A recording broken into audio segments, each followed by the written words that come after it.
Olá, sejam bem-vindos a mais uma videoaula do Instituto Monitor. Nosso assunto de hoje é distribuição externa. Os tópicos a serem abordados nessa aula são distribuição física, decisões estratégicas e tipos de transporte. Ao término desta aula, você deverá ser capaz de descrever os principais objetivos da distribuição externa, escolher os meios de transporte mais adequados a cada situação, discutir sobre decisões estratégicas da distribuição física. Distribuição física. O termo refere-se justamente à distribuição externa. Vamos visualizar a seguinte situação. Somos da área comercial, atendemos ao nosso cliente. Ele fez uma série de questionamentos, apresentamos o nosso produto, as vantagens, e aí ele decidiu-se em comprar o nosso produto. Ótimo! Você vira para ele e fala, então, vamos assinar o pedido? Sim, pedido assinado. O cliente questiona, em quanto tempo o produto, a mercadoria, será entregue em minha residência? O vendedor prontamente responde, no prazo de até 10 dias. Ótimo! Visualizou o cenário? Já viveu situação parecida? Até que o produto é entregue depois de 60 dias. Não, mas espera um pouco. Alguma coisa está errada. Quantos dias nós inicialmente colocamos para o cliente como previsão? 10 dias. Em quantos dias entregamos? 60. Alguma coisa está errada na distribuição externa, na distribuição física. Percebam que esse cliente visivelmente vai entender que essa empresa não entrega qualidade, promete e não cumpre. Eu posso ter sérios problemas de imagem, prejuízos e perder vendas futuras por não cuidar da minha distribuição externa. Conseguimos ver a importância dela? Quando nós decidimos onde iremos entregar o nosso produto, precisamos de um plano, uma decisão estratégica.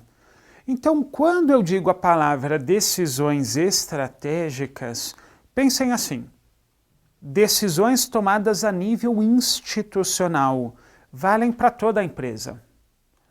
No que se refere à distribuição externa, quais seriam as principais decisões estratégicas que a empresa pode tomar?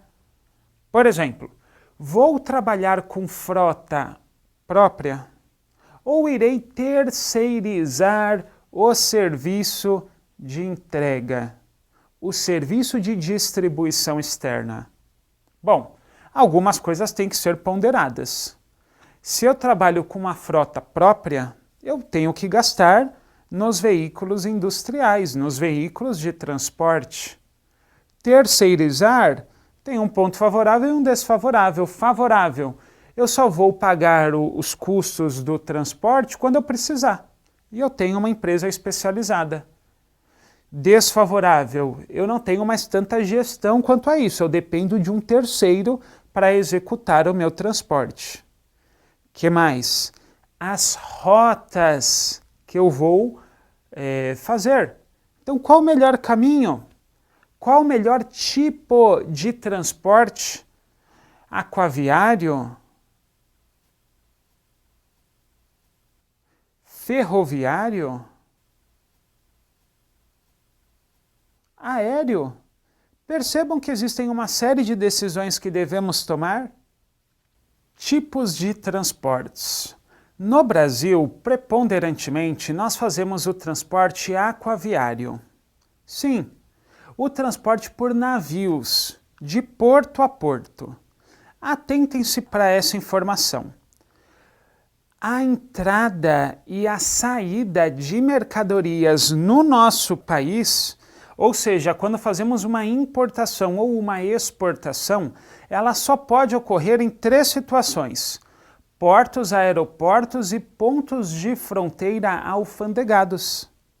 Então veja que interessante, concluímos que a entrada de mercadorias no nosso território nacional só pode ocorrer por portos, e aí eu tenho transporte em navios, aeroportos, transporte por avião, e pontos de fronteira, por exemplo, o transporte rodoviário.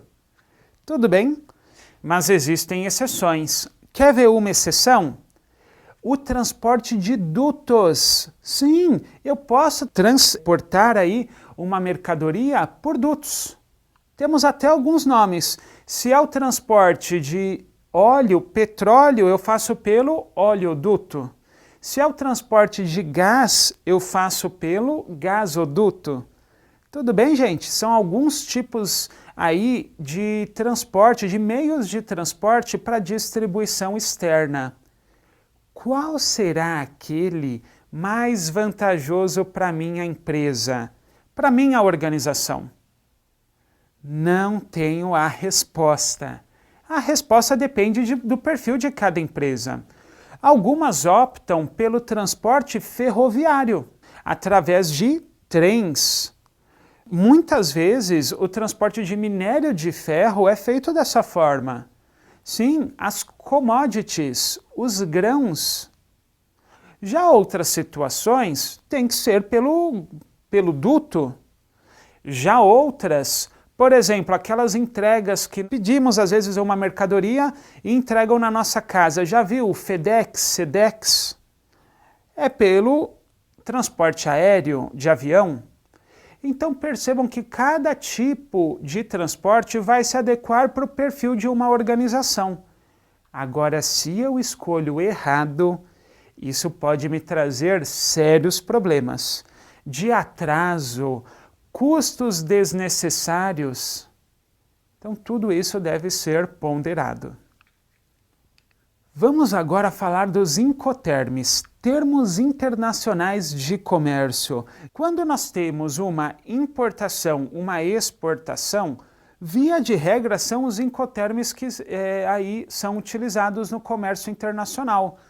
Pensem assim, qual é o papel de um Incoterm? É um contrato padronizado que transfere responsabilidades do exportador para o importador. Suponha, nós estamos no Brasil e somos exportadores. Tudo bem? A depender do Incoterm que eu contratar aí junto ao importador, nós assinamos um contrato e a depender do caso ele vai dizer assim: nós aqui do Brasil, a nossa responsabilidade termina apenas quando a mercadoria está entregue num local de destino, por exemplo, um porto. Então a nossa responsabilidade só vai terminar quando a mercadoria estiver desembarcada lá num porto destino. Então quando eles tirarem a mercadoria do navio lá naquele porto destino, aí termina a minha responsabilidade. Já outros não.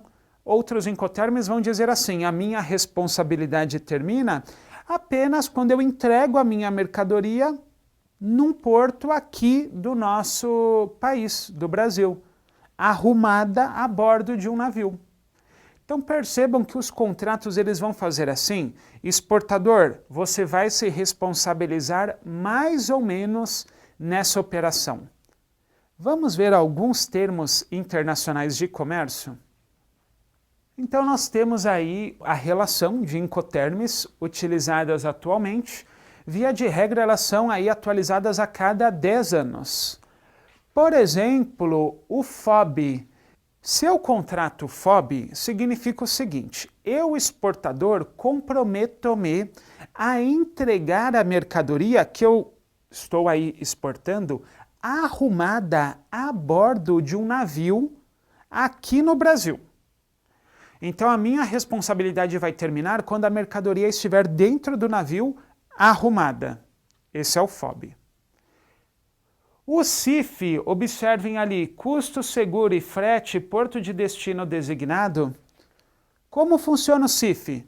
Eu faço o FOB, ou seja, responsabilizo-me a entregar a mercadoria arrumada a bordo dentro de um navio e, além disso, eu, exportador, arco com custo, frete e seguro até o porto destino. Essas são, então, as principais cláusulas FOB e CIF, são as mais comumente utilizadas, porém temos outras aí que também são importantes. Tem um link aqui para vocês a respeito dos centros de distribuição. Aproveitem, lá tem bastante teoria a respeito do que falamos agora e que vai de encontro a esse conceito de distribuição externa. Como eu posso fazer para otimizar a distribuição física de mercadorias? Chegamos ao final de mais uma videoaula do Instituto Monitor sobre distribuição externa. Espero que tenham gostado. Frequente nossas redes sociais. Até a próxima!